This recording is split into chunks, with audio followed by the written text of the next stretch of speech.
Jelly আছে তো? না জেলি আছে, এই জেলি নাই এই জেলি আছে, জেলি আছে। তাহলে জেলি থাকলে তাহলে আপনি নিলেন কেন এই জেলি? এই জেলি এটার জন্য আমি ফজরের নামাজ পড়ে সেনাবাহিনী নিয়ে আমি মাসুম বাজারে যেও পাইনি, সেদিনকে রিপোর্ট চলে গেছে। তাহলে এখন আপনি এগুলো ফেলে দিবেন এবং আমি আপনাকে জরিমানা করবো। জরিমানা তো করবে, জেলও আছে আপনার। আপনি না না, আপনাদেরকে অনেকবার বলা হয়েছে, বলাইছেন আগে। আপনাকে কি মাইকি মাইকি বলতে হবে?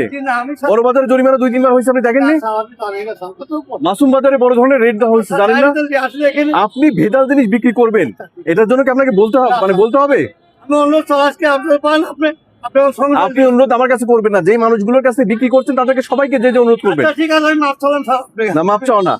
আমি এইটা ভোক্তা স্বাস্থ্যের জন্য ক্ষতিকর। আপনি জেল দাও, আপনি জানেন, জানার পর আপনি নিচ্ছেন, এখানে আমি প্রতিদিন থাকেন, আপনার একটু ভালো যায় না বিবেকে?